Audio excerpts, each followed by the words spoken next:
Right, happy Tuesday everyone. Just picking up where we left off in terms of the vlog series around cognitive distortions. So if you haven't caught the series, basically cognitive distortions are, feeling like that your whole life is a bit of a hot mess. And, basically that realization that the thoughts in the moment that you have that feel true but aren't necessarily true. And these tend to be very broad, all-encompassing statements like my entire life sucks, or I'm never going to get fit, or I'm never going to be happy, etc., etc.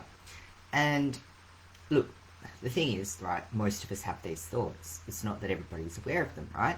There's nothing wrong with you either. Cognitive distortions are just actually a reflection of how our human brains actually work. Our brains are kind of lazy by nature, right? They consume most of the calories that we have in a day. They love to perceive, they love to overfocus on perceived threats and negativity. They like to make judgments with only partial information. They like to overgeneralize, taking facts about a single specific situation and apply it to everything. And the reason they do it right is because brain is trying to conserve energy. So it is going to go, what's the minimum viable decision I can make in this moment that's going to keep you safe? Because its primary thing is survival, getting you to sit in one spot and eating as much food as possible so that you can keep doing whatever it wants to do very lazily, right?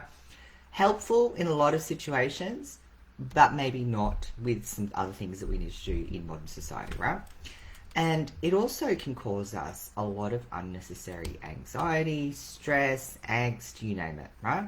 So if you often feel annoyed, anxious, or stubbornly pessimistic, you're probably kind of mirrored in these cognitive distortions. And that's actually good news. And the reason being is because that means that your life isn't 100% shit, right? Your thoughts just might need a bit of adjusting. And so, there's actually 11 cognitive distortions. Now, I've mentioned as well through the series, right, you can be aware of these thoughts and you can change your thoughts, yes. But often we have those thoughts because they're not just thoughts, they're actually beliefs. And beliefs are usually stemmed on something that happened quite long ago, like when we were growing up. We've been conditioned, we've had a certain event, we've put we've had an emotional reaction to it, we've put some sort of justification as to what that's happened, and then we kind of just repeat that pattern, right? So some of the things that come up, some of them will be easier to change than others, and others you'll need to do some deeper work around understanding why is it that you're thinking that way, and it could be because there's an underlying belief system there. Anyway, we won't go into too much detail there. The purpose of this series was just to get you to recognize the 11 cognitive distortions that we tend to get stuck in. And this list was developed by Dr.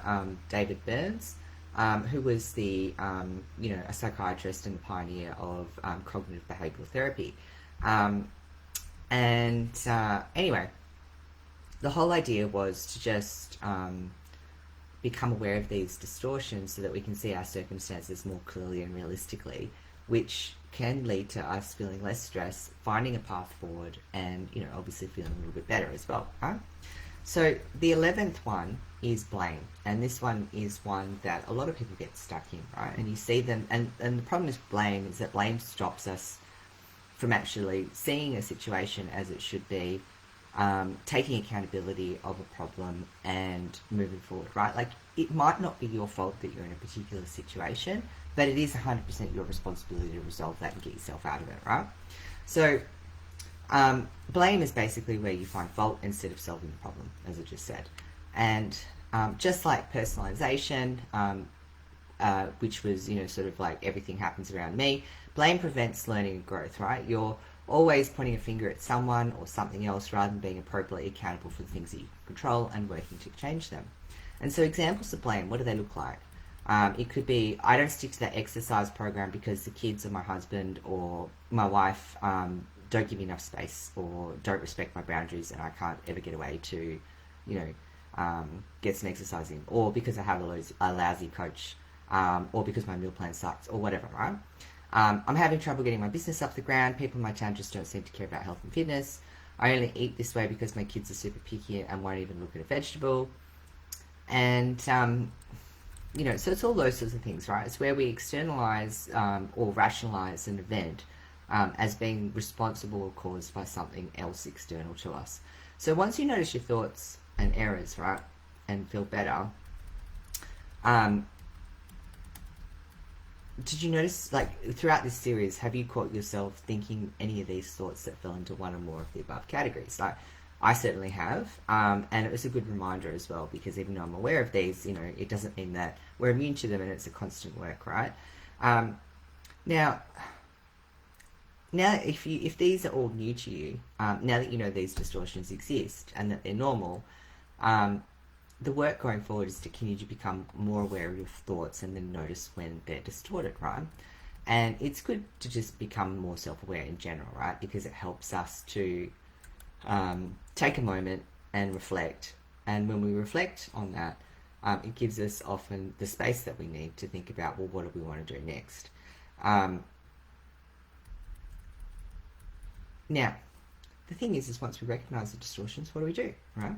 And what's the alternative? Well, there's kind of two, which I sort of covered in brief previously, and which is one, becoming aware of your thoughts, and we've obviously talked about that already.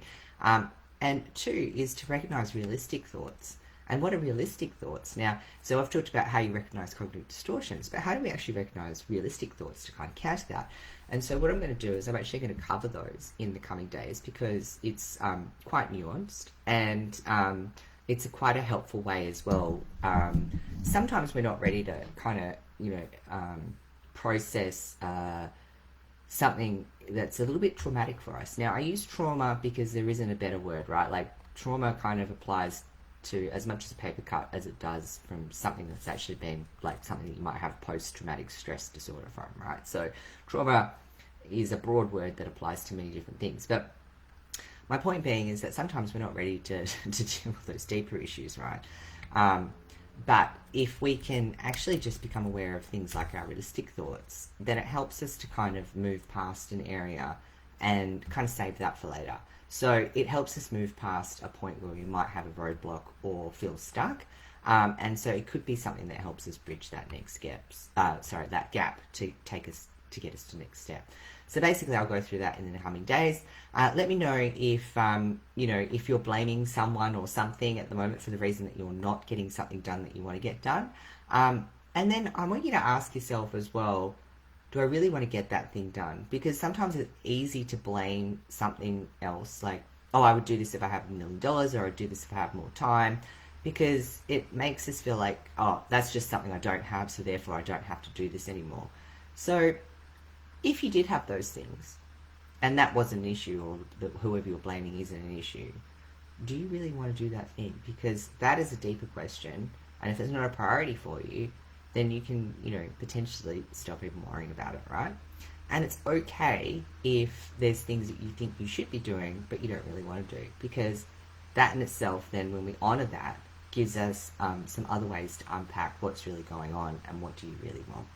Anyway, just some food for thought. Let us know in the comments what your takeaways are, because as I said as well, the more we share, the more we learn from each other, and the more I can offer in terms of tailored posts. So let me know, and I'll see you during the rest of the week.